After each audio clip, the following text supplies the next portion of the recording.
Ассалаумалейкум достар, есімім Ғасыр Қолбайұлы.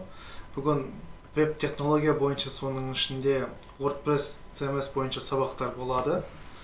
Ең алдымен біз Open серверді орнатамыз. Одан кейін қосымша плагиндер, темалар бойынша сабақтар болады. Алдағы уақытта домен және хостинг аламыз. Қандай домен алу керек, қандай хостинг алу керек, соның бәрін түсіндіріп өтеміз. Бізбен бірге болыңыздар.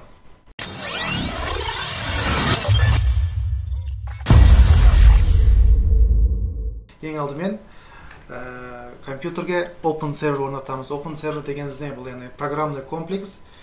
Бізге қарапайым егер сайтымыз HTML, CSS болса, мұндай серверлердің қажеті жоқ.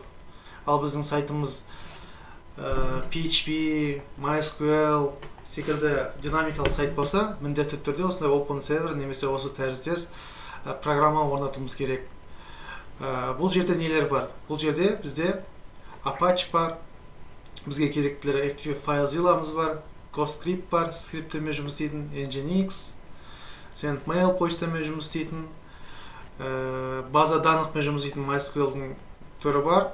Көбінесе сонымен жұмыс істейміз. PHP-дің версиялары бар. Соңғы версиясы, яғни 8-ші версия дәл уақытта. Осыны орнатып көрейік. Мен өзім Open сервермен көп жұмыс істегендіктен осы таңдадым. Сіз өзіңіз Open сервер орнатсаңыз болады, немесе WAMP бар, Dender бар, қалаған орнатсаңыз болады. Бірақ көбінесе осы Windows операциялық жүйесіне Open сервер жақсы. Яғни скачать дегенді басамыз. Бұл жерде яғни ақша төлеңіз дейді. Жоқ, бізде нет, спасибо, хочу просто скачать десеңіз де болады.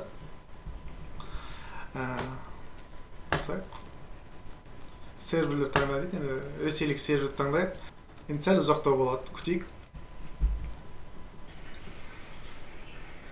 Запустить.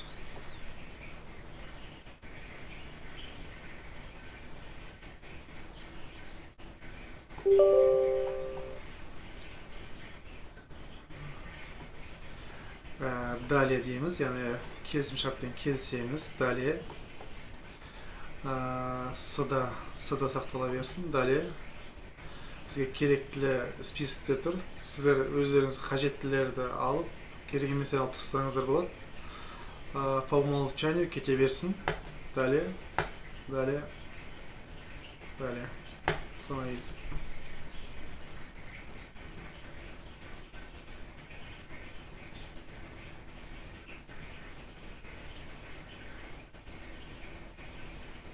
Бәрекелді. Дәл қазір біз Open сервер, веб серверін өз компьютерімізге орнаттық. Windows бізге компьютерді перезагрузка жіберіңіз өтініп тұр екен. Біз оны жіберейік. Компьютерді қайта жүктедік. Бізде рабочий столда Open сервер панель шықты. Басайық, русский. Добро пожаловать деген значок шықты. Көріп отырғандай бізде жалаудың значогы шықты. Егер басатын болсақ, бізде запустить деген сөз шығады. Қосып көрейік. Запустить. Разрешить доступ. Open сервер қосылды. Бұл жерде нелер бар? Яғни біздің болашақта проекттеріміз болады. My проект деген жерде дополнительно PHP админ, PHP информация туралы немесе консолды шығаруымызға болады. Содан бөлек бізде программада қосымша бізге Sublime Text немесе Opera секілді қосымша программалар бар. Бұл жерде логтарды көре аламыз, яғни біз не жасадық, қандай операциялар жүктелді.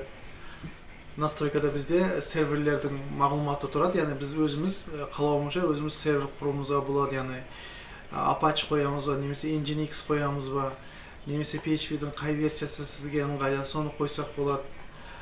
Немесе база данықтан MySQL-дің қай версиясын алады. Яғни сол секілді өзіңізге қалаған компоненттерді алып, виртуальный сервер құрсаңыз болады. Көріп отырғанда FTP серверде бар, яғни почталық қызметте бар, SMT сервер. Алда уақытта бәрін жекелей өтеміз. Біздің файлдар негізі мой компьютер с Open сервер осы жерде орналасқан. Domains, яғни осы жерде біз болашақта өзіміздің сайттарымызды құра берсек болады. келесі сабақта біз WordPress сервисін жүктейміз, оған тема құрамыз, плагиндер құрамыз. Бізбен бірге болыңыздар, каналға жазылыңыздар. Рахмет.